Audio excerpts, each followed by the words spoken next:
So I'm covering the Japanese Shinto religion and their death rituals.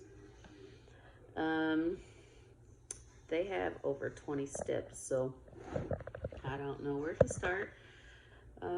Let's start with, I guess when a person dies in this religion, they first off place candles next to the bed and flowers, incense, things like that. And then after the person dies, there's quite a few steps, and I'll just read them off because I can't memorize all of them. First step would be washing of the lips. They place water on the deceased's lips,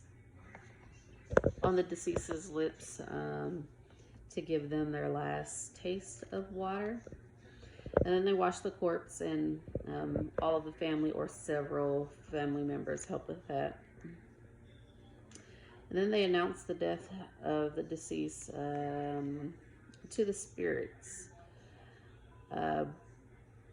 Apparently, they go to the shrine, and they pray to the spirits to announce the death. There's also step 4, decoration of pillows. They prop the head a certain way, and they place a knife or a sword by their side. The body's then placed in a coffin. Well, first off, let's back up. It sounds like, just reading and reviewing over everything, it sounds like funerals and things happen inside the home of deceased or in a family member's home. So that's why they would place the candles and incense and things on near their bed when they pass. So then let's go back to step 5. They place the body in a coffin. They offer foods. There are, my notes are messed up. They offer food, and that is 2 times a day until the body is laid to rest. The foods that are prepared are usually the favorite foods of the deceased. Announcement of the return of the spirits to the local shrine. Not exactly sure what that means. I need to, I guess, do a little further research on that one. Yeah, I'm not sure. Then there's the earth purification, which is just where the priest who's going to do services, they pray over the land and purify it with water and prayer. And then the priest also purifies himself with water and prayer before the services. And the purification of the earth, that's for where the body will be laid. Then they do a wake, which is for condolences and offerings to the gods, to the shrines. And it says to sometimes the family, so it's like a offering of the body to the gods and to the shrine. And then the transfer of the spirits is where the priest transfers the spirit from the body to a wooden tablet. This tablet is held over the body as the priest prays. Then they do refreshments, which seems to be equivalent to a repast. If, like in our culture, if someone passes away, we do the repast after the person's funeral, our loved one's funeral. But in the Shinto ritual, they do it a little bit backwards. They offer what they call refreshments. They offer, it could be a full meal, it could just be simple refreshments, and then they do the funeral. The funeral is usually in just a room of the house. Excuse me.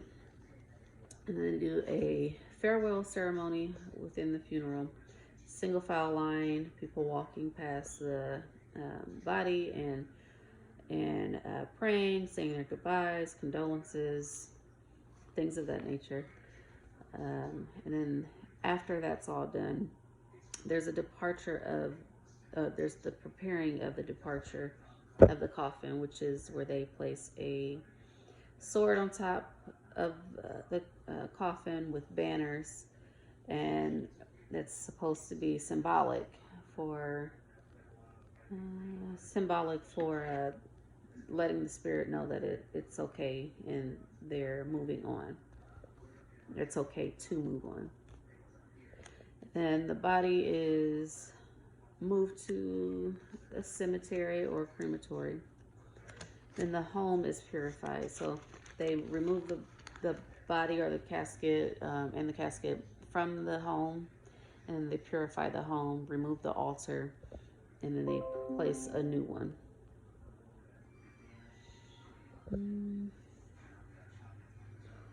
So what I found a little strange is, so if the body's not just being buried, well, if it is being buried, then they have a small service where priests are praying and gifts are placed, and they're buried. But if they're just being cremated, I couldn't find further information, but what it sounds like is basically the body is cremated, family and friends are there while it's being cremated, and they remove the bones and place the ashes into an urn or a vase to be given. If they are not burying the ashes or the urn, then it's taken home to the family to be put in the shrine. I guess a few fun facts about it, or interesting, I can't speak today. Facts is that they do a 49-day mourning period. On days 3, 7, and 49, they're supposed to go and give fresh flowers, light incense, candles, prayers. But then on day 49, it's the final day. There's no celebration allowed. The other days, day 3 and 7, they're allowed to celebrate the life of deceased.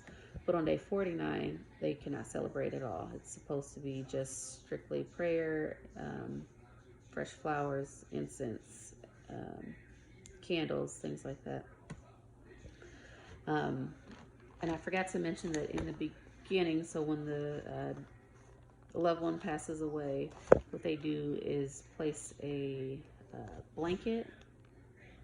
They place a blanket over the body so that the spirits,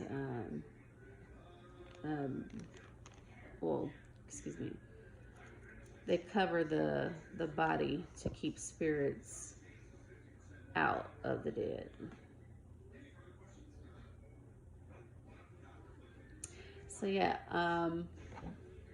pretty interesting. I guess in some ways I see that they have some of our same traditions, like a wake or just funeral service. I just can't get past the watching the cremation happen. I don't think I could do that. But yeah, I think that's it. Have a good night.